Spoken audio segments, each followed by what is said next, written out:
Julie, thanks so much for sitting down with me. Much appreciated. You've been organizing events for quite a number of years with your company, Conceptum. Absolutely. What is so nice about organizing events? Well, when you work in events, nothing ever stays the same. Okay. Every event is different, and reinventing the wheels is really a part of our journey as an event planner. Sure, working events is not always 100% fun. Mm-hmm. There are some dual tasks, and it's quite very stressful. Mm-hmm. But at the end, nothing beats the feeling when the event comes out as planned. Mm-hmm. And you can share this moment with your client and with your team, which is very important, Mm-hmm. who has spent a lot of time on it. And when it's a success, that's really always very exciting and keeps me going. Yeah, I can imagine. I can so much imagine that feeling. That's the best. Absolutely. So let's talk about the ESA meeting. Yeah. What is so special or peculiar about the ESA meeting? Well, for me and for my company, ESA, European Steel Association, is a special client. They are a trusted client, let's say partner, since 2002. Okay.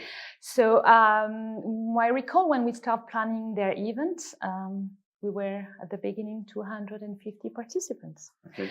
So now we can say that this year we succeed and we have more than 1,000 people, 35 exhibitors, many side events. So it is really a big success. And I think we succeed in this because we have built over the years a strong relationship between mutual trust and confidence. This is very important. And thanks to this great collaboration, we can definitely say that the ESA Annual meeting is one of the key events in the steel sector in Europe. Yeah, for sure. Yeah, clearly. Yeah. So you've been with ESA and the European steel sector for a very long time, for 16 years or so. Yeah, and I'm sure you have seen some innovations taking place, some big changes, technological changes. Can you share some of those? Yes, of course.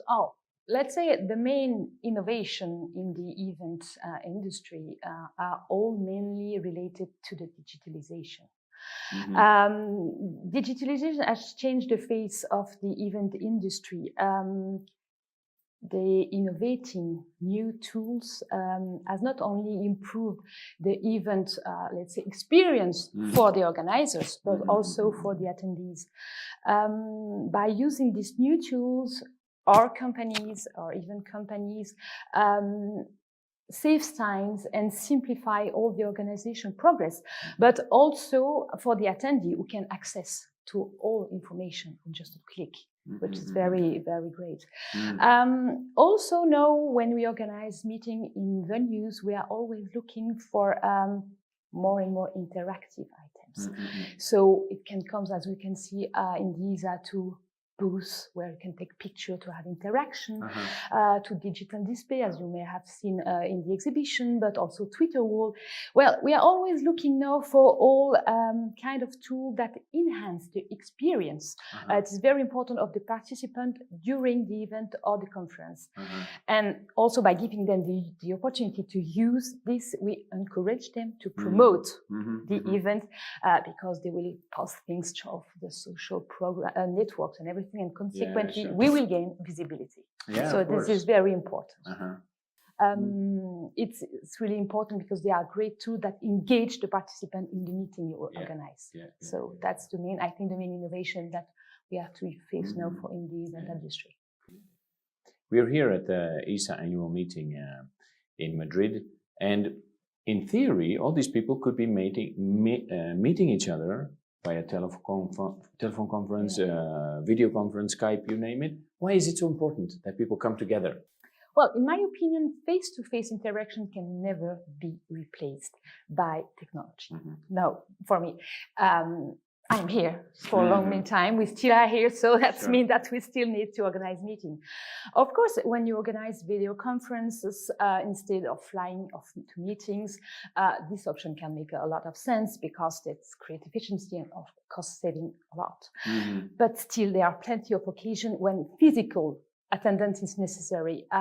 There is a lot of talk about digital media will replace conference, face-to-face meeting, exhibition, but it hasn't happened until now because people want to meet in real life, they want to know if they can trust you. Sure. So they need to have a face-to-face.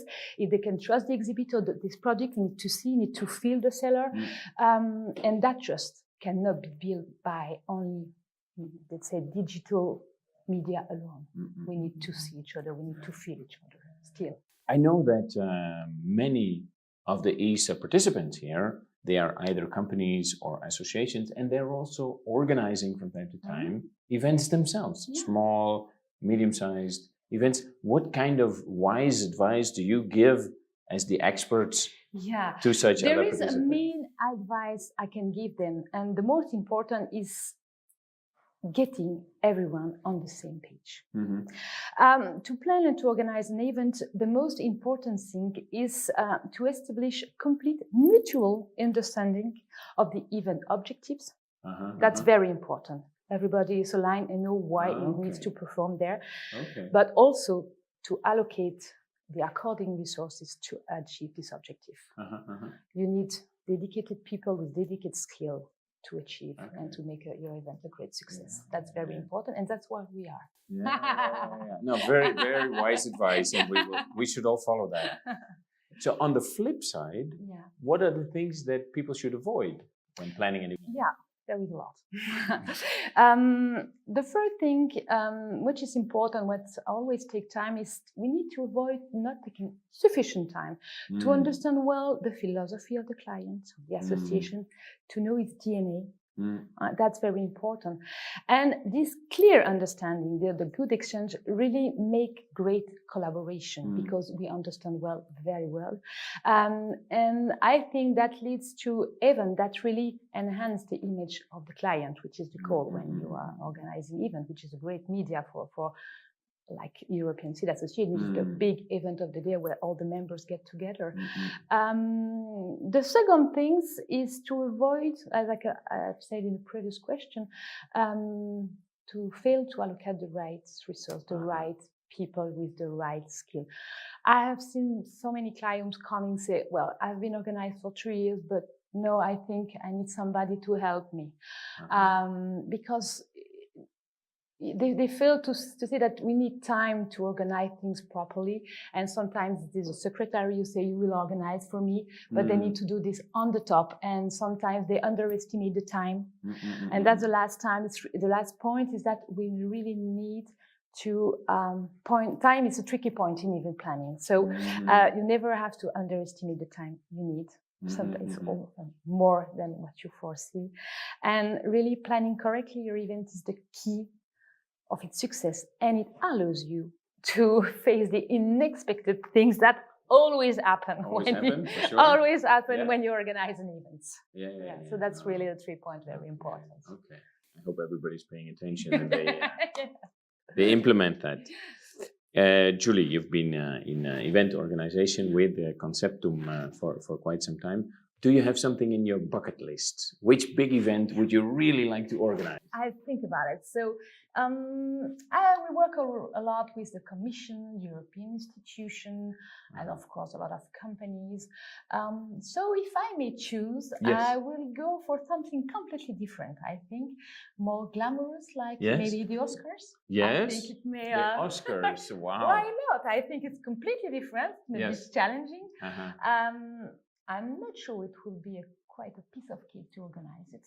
I don't think so. As this industry seems to be quite demanding, and it has always related to appearance, egos. But anyway, it may be fun to fool the red carpet, maybe with George Clooney. We never know. I was going to ask, which celebrity would you like to meet? You know it. George Clooney. Okay, excellent. Thank you so much, Julie. You're welcome. Thank you for having me.